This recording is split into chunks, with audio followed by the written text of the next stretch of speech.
আসসালামু আলাইকুম। প্রিয় দর্শক, আন্তর্জাতিকভাবে অন্যতম প্রভাবশালী গণমাধ্যম দ্য ওয়াশিংটন পোস্ট বাংলাদেশের নির্বাচনকে নিয়ে মোটামুটি একটা বিস্ফোরণ ঘটিয়েছে।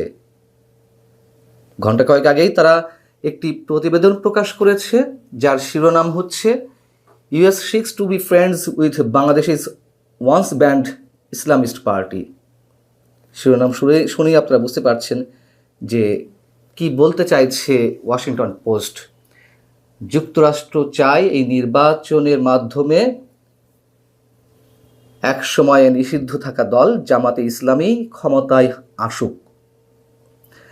প্রতিবেদনটির সাবটাইটেলে বলা হচ্ছে, তাদের হাতে একটি অডিও রেকর্ড রয়েছে। সেই অডিও রেকর্ড অনুযায়ী ঢাকায় একজন মার্কিন কূটনীতিক বলেছেন যে ওয়াশিংটন কিভাবে জামাতে ইসলামীর সাথে যোগাযোগ করতে চায়, যা সম্ভাব্যভাবে মার্কিন ভারত সম্পর্কের টানাপোড়েন ডেকে আনবে। এই প্রতিবেদনে বলা হচ্ছে, তাদের হাতে যে রেকর্ড রয়েছে সেই রেকর্ড অনুযায়ী মার্কিন কূটনীতিকরা এই দলের সাথে অর্থাৎ জামাতে ইসলামের সঙ্গে তাদের যোগাযোগ বাড়ানোর চেষ্টা করছেন। দলটি ঐতিহ্যগতভাবে শরিয়া আইন দ্বারা শাসন পরিচালনা এবং মহিলাদেরকে কেবলমাত্র তাদের সন্তানদের প্রতি তাদের কর্তব্য পালনে সহায়তা করার জন্য কর্মঘণ্টা হ্রাস করার পক্ষে যুক্তি দিয়ে আসছে। তবে সম্প্রতি তারা মানুষের সমর্থন বৃদ্ধির চেষ্টা করছে, বলছে তারা এখন মূলত দুর্নীতি নির্মূল করার দিকে মনোনিবেশ করছে।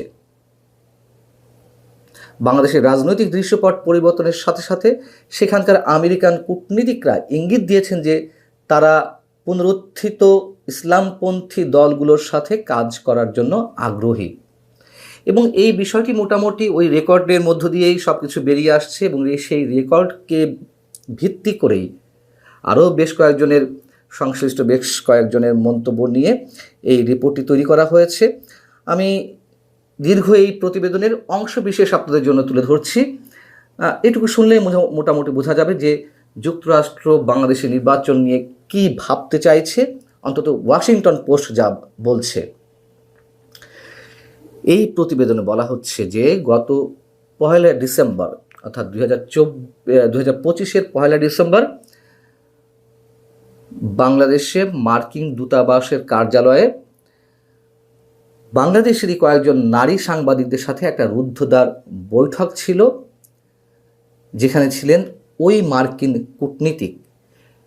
অডিও রেকর্ডটিতে তাকে বলতে শোনা যাচ্ছে দেশটি ইসলামিকভাবে পরিবর্তিত হয়েছে এবং ভবিষ্যৎবাণী তিনি করছেন যে 12 ফেব্রুয়ারি নির্বাচনে জামাতে ইসলামী আগের চেয়ে অনেক ভালো করবে।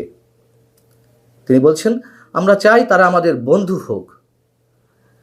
ওয়াশিংটন পোস্ট যদিও ওই কূটনীতিকের নাম প্রকাশ করেনি তার নিরাপত্তার কারণে, এটিও এখানে উল্লেখ করা হয়েছে। ওই কূটনীতিক বলছেন, আমি বিশ্বাস করি না যে জামাত শরিয়া আইন আরোপ করবে। এমন কিছু না করার জন্য ওয়াশিংটনের কাছে অস্ত্রও রয়েছে। সেই অস্ত্র তারা ব্যবহার করতে প্রস্তুত।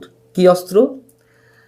তিনি বলছেন, জামাত নেতারা যদি এ ধরনের কিছু করেনি, তবে মার্কিন যুক্তরাষ্ট্র তার পরের দিনই তাদের উপরে অর্থাৎ বাংলাদেশের উপরে 100% শুল্ক আরোপ করবে, এবং যেটি নিয়ে এই শুল্কের বিষয়টি নিয়ে সারা বিশ্ব এখন তোলপাড় অবস্থায় আমরা সবাই জানি। এদিকে ওয়াশিংটন পোস্টকে দেওয়া এক সাক্ষাৎকারে লিখিত বক্তব্যে ঢাকায় অবস্থিত মার্কিন দূতাবাসের মুখপাত্র মনিকা শি যা বলছেন তা হচ্ছে এরকম যে ডিসেম্বরে যে আলোচনা সভাটি হয়েছিল তা ছিল একটি নিয়মিত অনানুষ্ঠানিক সভা, যেখানে রেকর্ডের কোনো সুযোগ ছিল না। কিন্তু রেকর্ডটি তো ওয়াশিংটন পোস্টের কাছে রয়েছে, তাই না? এখন মনিকা শির মতো মানুষেরা তো অস্বীকার করবেনি, খুব স্বাভাবিক।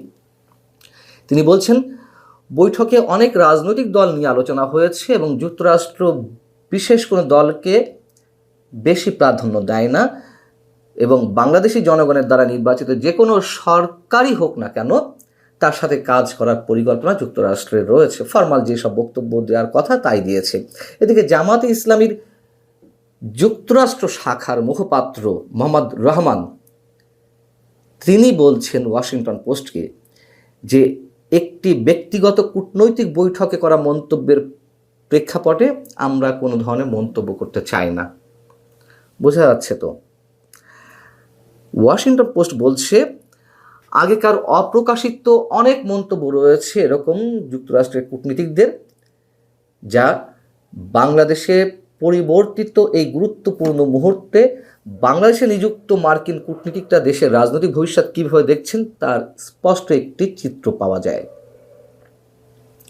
এদিকে আটলান্টিক কাউন্সিলের দক্ষিণ এশিয়ার সিনিয়র ফেলো মাইকেল কুগেলম্যান, যে নামটির সাথে আমরা বেশ পরিচিত, তিনি দক্ষিণ এশিয়া, বাংলাদেশ সহ দক্ষিণ এশিয়ার রাজনীতি নিয়ে নানান ধরনের গবেষণা করছেন, তার মন্তব্য তুলে ধরা হয়েছে এখানে।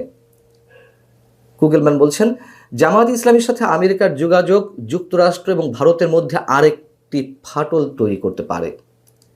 পাকিস্তানের সাথে ভারতের সাম্প্রতিক সংঘাত, রাশিয়ার তেল কেনা, একটি অসমাপ্ত বাণিজ্য চুক্তি এবং অনেক ভারতীয় পণ্যের উপর মার্কিন শুল্ক আরোপের কারণে দেশ দুটির মধ্যে সম্পর্ক এর মধ্যে প্রায় তলানিতে পৌঁছেছে। ভারত এবং যুক্তরাষ্ট্রের কথা বলা হচ্ছে। বহু বছর ধরে বাংলাদেশে ভারতের সবচেয়ে বড় ভয় জামাত। ভারত দলটিকে পাকিস্তানের মিত্র এবং তাদের আঞ্চলিক নিরাপত্তার কৌশলগত জায়গা থেকে হুমকি হিসেবে দেখে। এদিকে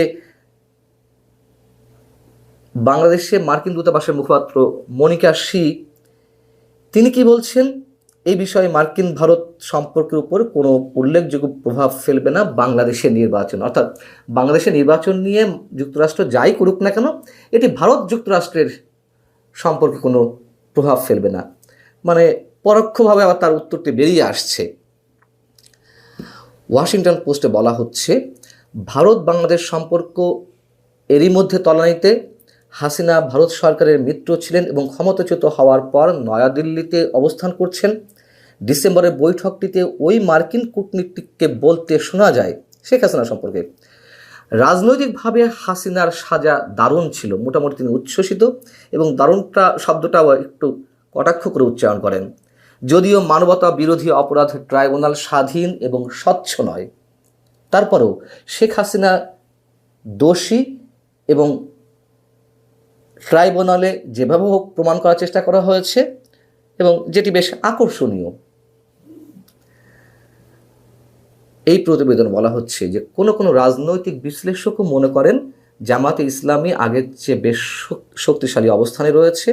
তাদের মতে হাসিনার অধীনে যখন জামাতের রাজনীতি নিষিদ্ধ ছিল, তখনই এই দলটি আরও বেশি গতি সঞ্চয় করেছে তাদের রাজনৈতিক কর্মকাণ্ডে। 2024 সালে হাসিনার ক্ষমতাচ্যুতির পর থেকে জামাতে ইসলামী ওয়াশিংটনে মার্কিন কর্মকর্তাদের সঙ্গে 4টি বৈঠক করেছে এবং ঢাকায় আরও বেশ কয়েকটি বৈঠক করেছে। মার্কিন পররাষ্ট্র দপ্তর ডিসেম্বরের বৈঠক সম্পর্কে, অর্থাৎ যেই বৈঠকের অডিও ক্লিপ ওয়াশিংটন পোস্টের হাতে, মার্কিন পররাষ্ট্র দপ্তর এ বিষয়ে কোনো মন্তব্য করতে রাজি হয়নি। ঢাকায় মার্কিন দূতাবাসে অনুষ্ঠিত আলোচনা সভায় মার্কিন ওই কর্মকর্তা আরও ইঙ্গিত দেন যে জামাত ইসলামের সাথে যোগাযোগের পাশাপাশি মিশনের কর্মীরা, অর্থাৎ মার্কিন দূতাবাস, বাংলাদেশের মার্কিন দূতাবাসের কর্মীরা হেফাজতে ইসলামী আন্দোলন বাংলাদেশ সহ অন্যান্য যে রক্ষণশীল ইসলামপন্থী দলগুলো রয়েছে তাদের সাথেও যোগাযোগ করবেন, তিনি এই আশা ব্যক্ত করেন। মোটামুটি তারা ইঙ্গিত দিয়ে দেন যে কী করতে হবে।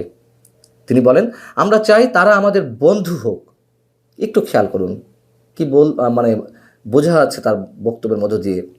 ওই কূটনীতিক বলছেন, আমরা চাই তারা আমাদের বন্ধু হোক, কারণ আমরা ফোন ধরেই যাতে বলতে পারি এটা ওটা এইভাবে কার্যকর করা হোক। মানে তাদেরকে একটা পুতুল সরকার দরকার এই মুহূর্তে। এবং আমি এর আগেও আপনাদের বলেছি যে আমরা তথাকথিত আরব বসন্ত বলি বা মিডল ইস্টে বিভিন্ন সময় যে সরকারগুলো পরিবর্তন হয়েছে, মোটামুটি বিশেষ বিশেষ ব্যক্তির মাধ্যমে আন্দোলন ক্রিয়েট করে রানিং সরকারগুলো পরিবর্তন করা হয়। তার মাধ্যমে যখন যুক্তরাষ্ট্রের চাওয়া পাওয়ার হিসেব মেলে না, তখন আবার ওই বিশেষ ব্যক্তিকে পরিবর্তন করে তাদের একটা পুতুল সরকার প্রয়োজন হয় সো কল্ড ইলেকশনের মাধ্যমে। বাংলাদেশেও খুব স্বাভাবিক সেই বিষয়টি অ্যাপ্লাই করার চেষ্টা করবে।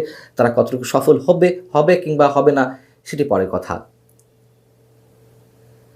ওই কূটনীতিক জোর দিয়ে বলছেন,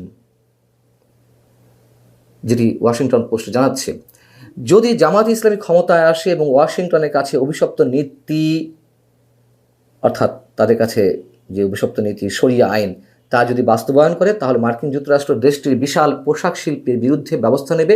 কারণ বাংলাদেশের সমগ্র অর্থনীতি যে কয়েকটি খাতের উপর দাঁড়িয়ে আছে তার মধ্যে পোশাক শিল্প অন্যতম। সেই পোশাক শিল্পের 20% রপ্তানি হয় বাংলাদেশ থেকে যুক্তরাষ্ট্রে। অতএব সেটিও বন্ধ করে দেওয়া হবে। আর জামাত সম্ভবত শরিয়া আইন বাস্তবায়ন করবে না, কারণ এই দলে অনেক শিক্ষিত এবং বুদ্ধিমান লোক রয়েছে। আমরা তাদের কাছে স্পষ্ট করে বলবো তাদের কি করতে হবে। সবশেষে ভারতের উদ্বেগের বিষয়টি তুলে ধরে গুগল মানের মন্তব্য যেটি তুলে ধরা হয়েছে তা হচ্ছে, যুক্তরাষ্ট্র ভারত সম্পর্ক যদি ভালো অবস্থা থাকতো তাহলে নির্বাচনের আগে আমেরিকানরা জামাত ইসলামী সম্পর্কে আরও বেশ খানিকটা ভাবত। কিন্তু এই অংশীদারিত্ব সত্যিই খুব জটিল আকার ধারণ করেছে। অতএব এটি মনে করার কোনো কারণ নেই যে মার্কিন কর্মকর্তারা ভারতীয় উদ্বেগের প্রতি আরও বেশি মনোযোগী বা সংবেদনশীল হয়ে উঠবে। মোটামুটি এই হচ্ছে ওয়াশিংটন পোস্টের যে বিস্ফোরণমূলক তথ্য বা প্রতিবেদন, সেটি তুলে ধরলাম। এবং এই যে প্রতিবেদনটি তুলে ধরা হয়েছে এটি একেবারে অস্বাভাবিক মনে হয় না।